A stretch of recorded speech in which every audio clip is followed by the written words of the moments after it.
Hola, ¿qué tal? ¿Cómo están todos? Seguimos con nuestra historia o con nuestras anécdotas de mi vida militar o de cosas que pasan en el ejército y que se le graban a uno y le marcan y le quedan para la historia. Una de tantas esas que uno recuerde, yo ya estando allá, realizando mi servicio militar, entonces uno va con lo preciso y llegó un momento en el que yo ya no tenía plata. Y ese calor, porque era por allá por Cimitarra Santander, ese calor impresionante. Y entonces uno, digamos, como el calor y toda esa vaina se contagia y va gastando de lo poquito que uno lleva. Y en una de esas me quedé sin plata. Entonces, y no había quien me mandara, porque pues, mi papá pues había muerto ya a los 12 años. Y mi mamá eh, estaba con mis dos hermanos menores. Entonces le tocaba a ella rebuscarse para comer ellos. Entonces, no tenía forma. Entonces yo recuerdo que llevé un reloj muy bonito que me gustaba. Ese reloj lo quería mucho. Y me tocó venderlo para tomar heladito. Porque, bueno, uno tiene ya su comida, tiene su refrigerio, le dan todo. Pero muchas veces uno voltea tanto y le da mucha hambre. Entonces uno desea tomarse una gaseosita, una paletica en ese tiempo. Y yo no tenía plata, entonces me tocó vender el reloj. Y así por el estilo. Entonces, bueno, esto era bueno, Llegó un momento de que me acabó la plata. Y en ese tiempo, las gaseosas 350 que están, pues recién salía, esas gaseosas 350 de Pozón, salían muy seguidas, las tapas salían premiadas. Y llegó un momento, no me da pena contarlo, que pues, al ver que no tenía un peso, y yo vi a los compañeros, amigos, en la caseta le dicen la tienda o el casino, comprando gaseosa, comprando paletas, comprando mecato, y uno con un bobito por allá sentado. Entonces llegó un momento que me puse a recoger las tapas. Entonces me decía el bobo por ahí caminando y cada tapa que veía por ahí la revisaba. Y estaba premiada, la cogía y la guardaba. Y llegó un momento que reuní como 15 o 20 tapas. Entonces, allá uno le da una tulita, una tula o una mochila grande, ese es color verde. Y ahí, pues uno tiene que conseguir un candado, creo que, no recuerdo. O le dan no, creo que uno tiene que conseguir el candado. Entonces yo cogí y recogía mis tapas y me iba para la tienda y hablaba con el señor allá de la caseta, que si me podía cambiar esas gaseosas. Había veces que el señor pues podía y le cambiaba uno unas tapas. Cuando no, yo estaba pendiente del carro. Entonces cuando llegaba el carro yo llevaba mis tapas y me daba mis gaseosas. Entonces yo cogía y las metía en la tula y le decía candado. Porque allá ahí las dejaba, pues lógico, no le iban a robar.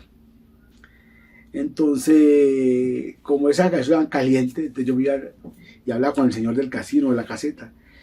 Hey, caballero, ¿me puede hacer el favor de cambiarme una gaseosita fría? Y el man buena gente muchas veces me hacía el favor.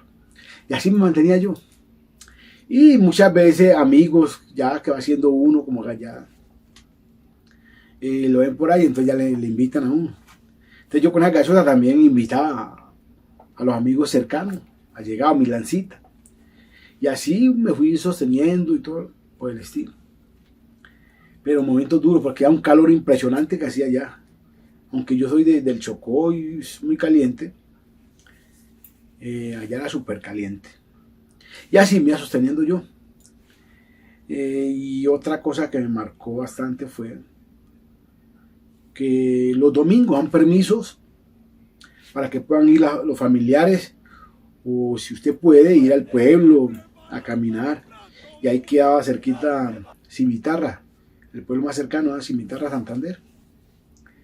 Entonces mi mamá no podía ir, pues yo no tenía papá porque mi papá lo perdí pues como le decía anterior, a los 12 años. Mi mamá, pues lo poquito que hacía, vendiendo por allá para sostener a mis 2 hermanos menores, que no había quien me visitara. Y muchas veces uno iba a llamar, en ese tiempo existía el Telecom, entonces uno se iba a llamar y la fila impresionante. Y uno en ese tiempo podía hablar como 2 minutos apenas, era como 2 minutos. Entonces uno se iba y hacía la fila ahí en el Telecom, una fila grande. Tenían que uno estar muy pendiente para que no le tocaba por ahí bien lejos.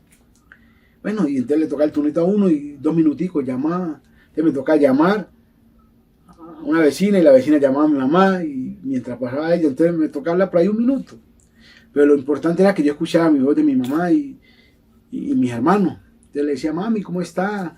¿Cómo están mis hermanos? ¿Que están bien? Y en medio de eso empezamos a llorar. Mi mamá, ay, ¿qué tal? Porque ya el mayorcito.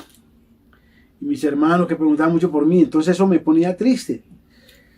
Pero entonces, a pesar de eso, de esa tristeza, yo sentía también una fuerza, como una gana de salir adelante para ayudar a mi familia. Entonces, cuando tenía plata, hacíamos eso, las llamadas.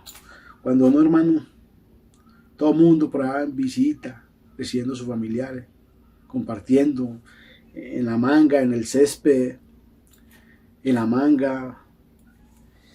Y uno, allá en el alojamiento, porque le da uno pena, porque se le salen las lágrimas a uno de ver eso. Y yo veía a toda esa gente, man. Yo no salía, me quedaba en el alojamiento. Porque ese domingo es, casi los domingos lo dan libre para que uno lave toda su ropa, para que se distraiga por ahí.